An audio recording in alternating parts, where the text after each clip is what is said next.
Hello, আসসালামু আলাইকুম সবাইকে। আবারও নতুন ভিডিও নিয়ে আপনাদের মাঝে হাজির হলাম।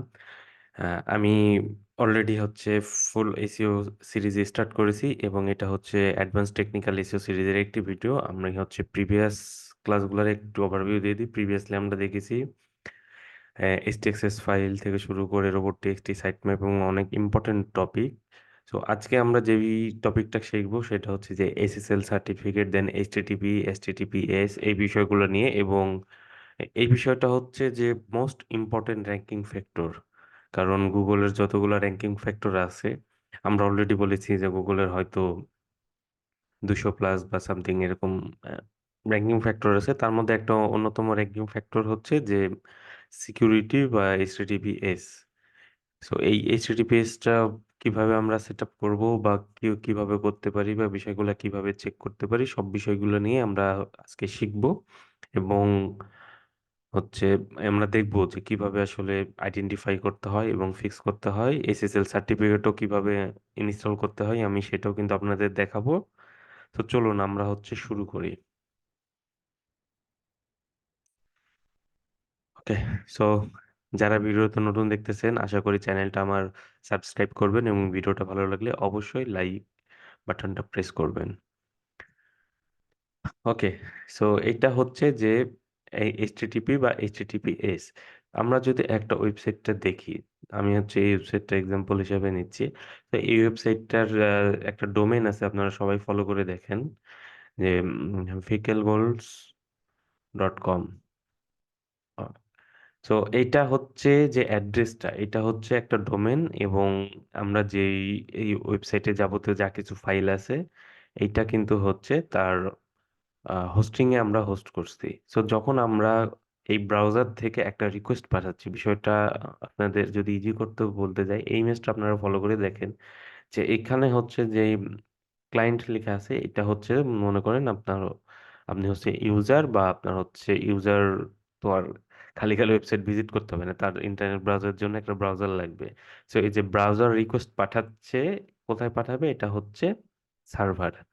এবং সার্ভার তারপরে হচ্ছে তাকে একটা রেসপন্স পাঠাবে। সো এই প্রসেসটাই হচ্ছে আপনার, আমরা মূলত বলি যে রিকোয়েস্ট এবং রেসপন্স। তো এই রেসপন্সের মাঝে যে বিষয়টা থাকে সেটা হচ্ছে যে আপনার যদি একটা ওয়েবসাইট থাকে, ওয়েবসাইটের অনেক কিন্তু কনফিডেন্সিয়াল ইনফরমেশন থাকে, যেমন হইতে পারে ইমেল, পাসওয়ার্ড, নাম। যেমন আমরা কিন্তু ইউজার হিসেবে বর্তমানে ওয়েবসাইটে লগ ইন করে আছি অ্যাডমিন হিসাবে। সো বিষয়টা যদি এরকম হয়ে যায় যে ডাটা কিন্তু ট্রান্সফার হচ্ছে, ঠিক আছে, যখন আপনি একটা ওয়েবসাইট ভিজিট করতেছেন বা আপনি একজন ইউজার হিসেবে লগ ইন করতেছেন, তখন কিন্তু আপনার ডাটা আপনার কিন্তু সার্ভারে সেভ হচ্ছে। তো এই যে এই সার্ভার থেকে কিন্তু ডাটা অনেক সময় লিক হইতে পারে, বা যারা হ্যাকাররা আছে তারা কিন্তু চাইলে সেই ডাটাগুলো দেখে নিতে পারে, তাই না? যদি সেটা আসলে সিকিউরড না থাকে। স- মানে বিষয়টা অনেকটা এরকম যে আপনার দেখা যাচ্ছে যে আপনি হচ্ছে সিকিউরড ইনফরমেশন নাই, আপনি ওপেনলি ডাটাগুলো ট্রান্সফার করতেছেন, তখন কিন্তু ডাটাটা লিক হওয়ার চান্সেস থাকে এবং এটা আর কি হ্যাকিং এর শিকার তৈরি করে। এই জন্য আমাদের ওয়েবসাইটকে সবসময় এইচটিটিপিএস ভার্সনে লাইভ করতে হবে। এবং এইটা মোস্ট ইম্পর্টেন্ট র্যাঙ্কিং ফ্যাক্টর, কারণ আপনারা যদি মোটামুটি সার্প অ্যানালাইসিস করে দেখেন, ম্যাক্সিমাম সময়ে কিন্তু দেখবেন যে আপনার এইচটিটিপিএস ভার্সনের সাইটগুলাই কিন্তু র্যাঙ্ক করে, ঠিক আছে, এবং এটা ইউজার এক্সপিরিয়েন্সের দিক থেকেও কিন্তু ভালো। চলুন আমরা একটু প্র্যাকটিক্যালি দেখে নেই। সেটা হচ্ছে যে এই ওয়েবসাইটটাই দেখেন, আপনারা এখানে লেখা আছে এইচটিটিপিএস এবং কানেকশন, এখানে কিন্তু সিকিউর লেখা আছে। এবং নর্মালি যদি কোনো এইচটিটিপি ওয়েবসাইট হয়, সেক্ষেত্রে দেখবেন যে আপনারা অনেক রকম ইরোর দেখতে পান, বা দেখা যাচ্ছে যে ব্রাউজার কিন্তু সেইটাকে আসলে আপনাকে ব্রাউজ করতে কিন্তু দেয় না। আপনাকে হয়তো দেখা যাবে যে অ্যাডভান্স প্রসেসিং এর মাধ্যমে কিন্তু আপনাকে যাইতে হইতে পারে, তখন কিন্তু এটা আপনার ইউজার এক্সপিরিয়েন্সের দিক থেকেও কিন্তু খারাপ। সো আপনাদের ডাটা যেটা আছে, এই ডাটাকে সিকিউর করার জন্য আপনাকে এসএসএল সার্টিফিকেট ইনস্টল করতে হবে। এবং এসএসএল সার্টিফিকেট যখন আপনি ইনস্টল করবেন, আপনার যে ডাটাটা থাকবে এটার নর্মাল ডাটা থাকবে না, এটা আসলে ইনক্রিপ্ট ডাটা হয়ে যাবে।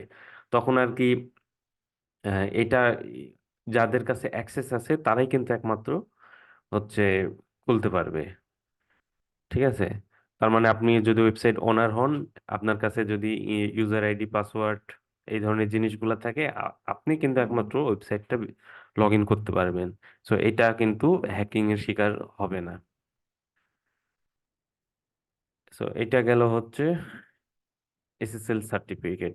এবার এসএসএল সার্টিফিকেটটা আমরা কিভাবে পেতে পারি? তো এইটা মূলত দেখবেন যে যারা ডোমেন হোস্টিং বা এই ধরনের যে প্রোভাইডার থাকে, তারাই কিন্তু বর্তমানে প্রোভাইড করে থাকে। তো অনেক ক্ষেত্রে আবার দেখা যায় যে তারা এটার জন্য চার্জ করে, আবার অনেক সময় কিন্তু এটা ফ্রিতেও থাকে। সো ফ্রিতে থাকুক আর চার্জ করুক, আপনাকে আসলে এটা ইনস্টল করতে হবে। অনেক সময় ফ্রিতেও এসএসএল সার্টিফিকেট পাওয়া যায়। তার মধ্যে একটা জনপ্রিয় আপনাকে জিনিস বলে দিই, সেটা হচ্ছে ক্লাউড ফেয়ার বলে একটা কোম্পানি আছে। আপনারা কিন্তু চাইলে এই ক্লাউড ফেয়ার থেকে ফ্রিতে এসএসএল সার্টিফিকেট নিতে পারবেন, আপনার ওয়েবসাইটটার এখানে ইনস্টল করবেন। সো আপনার, আমার মনে করি যে এই বিষয়ে অনেক টিউটোরিয়াল আছে যে ক্লাউড ফেয়ার সাহায্যে কিভাবে এসএসএল সার্টিফিকেট ইনস্টল করতে পারবেন। তো এখান থেকে কিন্তু আপনাকে সার্টিফিকেট দেওয়া হবে। সেই সার্টিফিকেটটা যখন আপনার ডোমেনের অ্যাড করবেন, আপনার ওয়েবসাইটটা কিন্তু তখন এসএসএল সার্টিফিকেটে ইনস্টল হয়ে যাবে। তো এর পাশাপাশি ডোমেনেও কিন্তু অপশন থাকে। আমরা যদি এই ওয়েবসাইটটায় যাই এবং এসএসএল সার্টিফিকেটটা চেক করি, যে ডোমেন এবং এটা কিন্তু এসএসএল সার্টিফাইড, লাইফ টাইম এটার থাকে, এটা কিন্তু টাইম পিরিয়ডও থাকে, কবে ক্রিয়েট করছি এবং এক্সপায়ার কবে হবে, ইনফরমেশন গুলো আছে। তো এই হচ্ছে মূলত এসএসএল সার্টিফিকেট। নেক্সট আমরা দেখব যে এসএসএলটা কেন ইম্পর্টেন্ট, এটা আমি অলরেডি বলছি। এবার আমরা আলোচনা করব যে প্রোটোকল জিনিসটা কি। তো প্রতিটা ওয়েবসাইটে কিন্তু একটা প্রোটোকল থাকে, সেটা হচ্ছে যে এখানে আপনারা দেখবেন যে https// দেন আপনার হচ্ছে www, তারপর হচ্ছে আমার ডোমেন নেম আছে। আপনারা এখানে দেখুন যে আমার ডোমেন নেম কিন্তু জাস্ট এইটা, কিন্তু এখানে কিন্তু আমরা www ইউজ করেছি। সো এইটা হচ্ছে, অনেক সময় দেখবেন যে আহ, এই ভার্সনটা অনেকে ইউজ করে, অনেকে এইটার পরে হয়তো দেখা যাচ্ছে ফরওয়ার্ড স্ল্যাশ একটা ইউজ করে, দেন এটার অনেক পরে হয়তো অনেকে এরকম .html ইউজ করে, বা হয়তো .php ইউজ করে। তো অনেকগুলো ভার্সনে কিন্তু আমরা দেখতে পাই। তো এই যে এই বিষয়গুলোকে বলা হচ্ছে যে ওয়েবসাইটের বিভিন্ন প্রোটোকল। তো এই প্রোটোকল জিনিসটা আপনাকে সবসময় একটা জিনিস খেয়াল রাখতে হবে, সেটা হচ্ছে যে আপনার ওয়েবসাইটের হচ্ছে প্রোটোকল হয়তো অনেকগুলা থাকতে পারে, বাট আপনার যে প্রিফার্ড ভার্সন আছে, ওয়েবসাইটের প্রিফার্ড ভার্সন, এটা কিন্তু আপনাকে একটাই রাখতে হবে, এবং আদার্স ভার্সনগুলোকে আপনাকে আপনার প্রিফার্ড ভার্সনে হচ্ছে রিডাইরেক্ট করে রাখতে হবে। যেমন আমরা যদি এখানে দেখি, আমরা এখানে ডাব্লু যদি আমি সরিয়ে নিয়ে এখানে ব্রাউজার রিকোয়েস্ট পাঠাই, এটা কিন্তু অটোমেটিকলি আমি দেখলাম যে ডাব্লু তে রিডাইরেক্ট হচ্ছে। এর পাশাপাশি যদি আমরা দেখি এইচটিটিপিএস, সরি এইচটিটিপি করলাম, দেন আমি হচ্ছে উঠিয়ে দিলাম, তারপরেও কিন্তু আমরা দেখলাম এটা প্রিফার্ড ভার্সনে রিডাইরেক্ট হচ্ছে। আপনাদের যদি এইরকম জিনিসটা না হয়, তাহলে আপনাকে অবশ্যই এটা রিডাইরেক্ট করতে হবে। এবং এটা আপনি কিভাবে করতে পারবেন, আমি গত ভিডিওতে দেখাইছি htaccess ফাইল অপটিমাইজেশন। সো এই ফাইলের মাধ্যমে আপনি করতে পারবেন। এর পাশাপাশি হচ্ছে যে হোস্টিং থেকেও একটা অপশন থাকে। আমি অলরেডি এখানে ফোর্সফুলি রিডাইরেক্টের একটা অপশন আমি এনেবল করে দিয়েছি। সেটা হচ্ছে যে ফোর্সফুলি এটা আপনার এইচটিটিপিএস ভার্সনে রিডাইরেক্ট করবে, এটা পার্টিকুলার এইচটিটিপিএস এর জন্য। আর ডাব্লিউ জন্য আমি হচ্ছে ওয়েবসাইটের যে আপনার, আপনাকে দেখাই, জাস্ট আপনি ড্যাশবোর্ডে আসবেন, setting, general setting,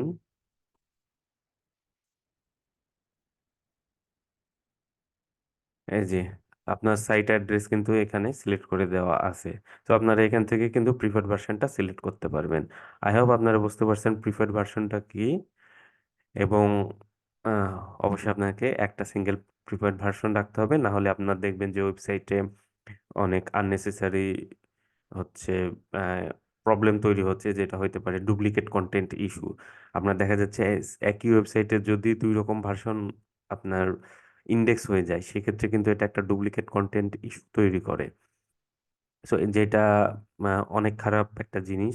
duplicate content, দেন আপনার হচ্ছে ক্যানোনিক্যাল ক্যানিবালাইজেশন, এই ধরনের ইস্যু কিন্তু আমরা দেখতে পাই যদি না আমরা প্রিফার্ড ভার্সন একটাকে সিলেক্ট রেখে অন্যান্য ভার্সন থেকে প্রিফার্ড ভার্সনে রিডাইরেক্ট করি। রিডাইরেক্ট জিনিসটা কি আমরা হয়তো নেক্সট ভিডিওতে দেখব, এবং আমি চেষ্টা করব এটা ডিটেলস দেখাইতে।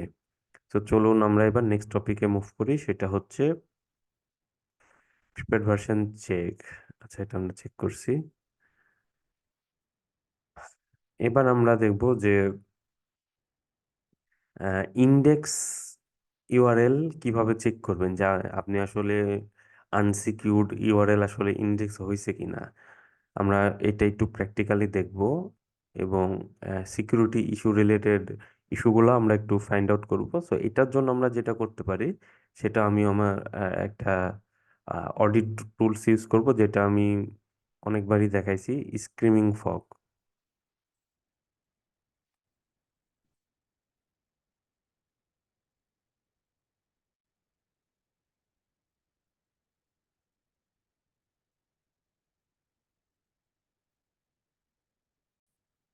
ওকে, স্ক্রিমিং ফগ এটা এনেবল করার পরে আমরা জাস্ট ওয়েবসাইটের ইউআরএলটা দিয়ে স্টার্ট করব, এবং স্ক্রিমিং ফগ যেটা করবে, আমার এই ওয়েবসাইটটা পুরোটা ক্রল করে বিভিন্ন ডাটা কালেক্ট করে আমাকে একটা রিপোর্ট দেখাবে। সো এটা মোটামুটি ক্রল হোক, আমি বাকি প্রসেসটা দেখাই যে আপনারা আসলে কিভাবে ফাইন্ড আউট করবেন আপনার আনসিকিউরড ইউআরএল ইন্ডেক্স আছে কিনা। তো এটার জন্য আমরা যে কাজটা করতে পারি, আমরা সবাই জানি যে আপনারা ইন্ডেক্স পেজ চেক করতে পারেন, সেটা হচ্ছে যে সাইট, এইটা, সরি এখানে হচ্ছে একটা মিস্টেক হয়েছে। তো আমরা দেখতে পাচ্ছি ওয়েবসাইটটার 102টা পেজেস ইন্ডেক্স আছে। ওকে, এবার যদি আমি চাই যে যেগুলো এইচটিটিপি বা আনসিকিউরড ইউআরএল ইন্ডেক্স বের করতে, সেটার জন্য আমরা করব minus, then in URL slash HTTPS. তার মানে আমার হচ্ছে এইচটিটিপিএস ছাড়া ইউআরএল গুলা হচ্ছে আমাকে শো করবে। না, আমার এই ওয়েবসাইটটায় কোনো রকম আহ, ওই ধরনের ইউআরএল নাই। আপনাদের যদি থাকে আপনারা অবশ্যই এভাবে ফাইন্ড আউট করতে পারেন, এবং যদি পান আপনাকে চেষ্টা করতে হবে যে সেই ইন্ডিভিজুয়াল পেজগুলোকে এইচটিটিপিএস এনেবল করা, এবং এইটা এনেবল করার জন্য আহ, দেখতে হবে যে আপনার আসলে কোথায় ওয়েবসাইটটা ইন্টারনাল লিঙ্কিং করা আছে, এবং সেই ইন্টারনাল লিঙ্কটাকে আপনাকে রিপ্লেস করতে হবে। তো এটারও আমি প্রসেস অলরেডি একটা ভিডিওতে দেখাইছি। হুম,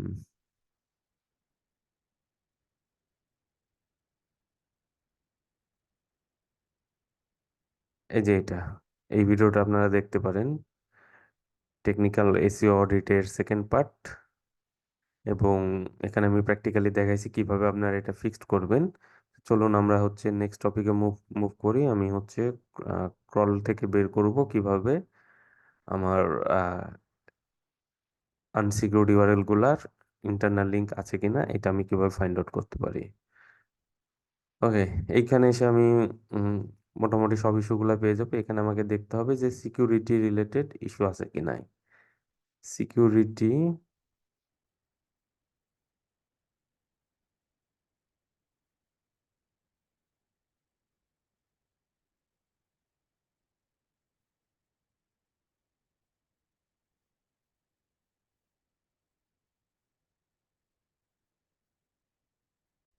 ওকে, আমার হচ্ছে স্ট্রিমিং ফগে ক্রলিংটা শেষ হয়ে গেছে। আমরা এইখানে সিকিউরিটি পার্টটা এনেবল করব, করার পরে আমরা মোটামুটি এখানকার সব ইউআরএল দেখবো। আমার কনসিডারেশনের বিষয় হচ্ছে যে এইচটিটিপি ইউআরএল আছে কিনা। সো আমার ওয়েবসাইটে নাই। যাই হোক, বাট আপনাদের ওয়েবসাইটে যদি পান, আপনারা সেই ইউআরএল গুলাকে আইডেন্টিফাই করবেন, এবং সেই ইউআরএল গুলা কোথায় হচ্ছে ইন্টারনাল লিঙ্কিং করা আছে সেগুলোকে আপনারা রিপ্লেস করে আপনারা হচ্ছে এইচটিটিপিএস এ কনভার্ট করবেন। তো সে কিভাবে করবেন এটাও আমি জাস্ট একটু প্র্যাকটিক্যালি দেখাই। আমি প্র্যাকটিক্যাল দেখানোর জন্য একটা হয়তো আমি একটা এইচটিটিপি করছি, সেটা হচ্ছে এই পেজটার আপনারা একটু ফলো করলে দেখবেন। উম, এই ইউআরএলটা হচ্ছে এইচটিটিপি ভার্সনে আছে অলরেডি।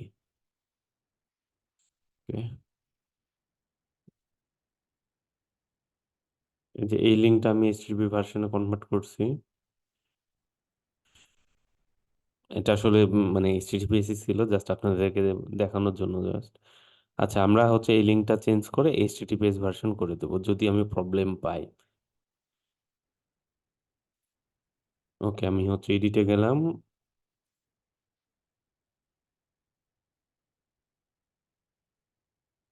দেন এই যে ফার্স্টের ইউআরএল যেটা আছে,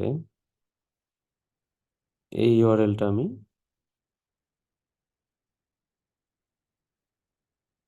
এইচটিটিপি এখানে এস অ্যাড করে দেব। দেন এটা আপডেট করে দেব। আচ্ছা, এটার অর্থ হচ্ছে যে আপনার ওয়েবসাইটটা এখন এইচটিটি মানে যেটা আনসেফ ইউআরএল ছিল, যেটাকে আমরা বলতাম মিক্সড কন্টেন্ট ইস্যু, সেই জিনিসটা সলভ হইলো। তো আপনারা যদি এইরকমের কোনো প্রবলেম পান, আপনারা এইভাবেই সলভ করবেন। আপনাকে দেখতে হবে যে ইউআরএল কোনটা এবং সেই ইউআরএলটা কোথায় ইন্টারনালি লিঙ্কিং করা আছে, দেন আপনি সেই লিঙ্কটা চেঞ্জ করে দিবেন। এবং এইটা আপনারা সিকিউরিটি তো পাবেন, এর পাশাপাশি যদি দেখবেন যে আপনারা রিডাইরেকশন চেক করেন, সেখানেও দেখতে পাবেন। আমি হয়তো নেক্সট ক্লাসে রিডাইরেকশন নিয়ে ক্লাস নিব, তখন আরো ডিটেলসে দেখাবো যে কিভাবে এই বিষয়গুলা বের করতে পারবেন। তো এটাই হচ্ছে মূলত বিষয়, আপনি সিকিউরিটি ইস্যুগুলো এইভাবে আপনাকে ফিক্সড করতে হবে। এবং আপনারা বলতে পারেন যে আহ, আমার ওয়েবসাইটটা তো অলরেডি এইচটিটিপি থেকে এইচটিটিপিএস ভার্সনে রিডাইরেক্ট অলরেডি করে, তাহলে আমার এখানে ইন্টারনাল লিঙ্ক থাকলে সমস্যা কি?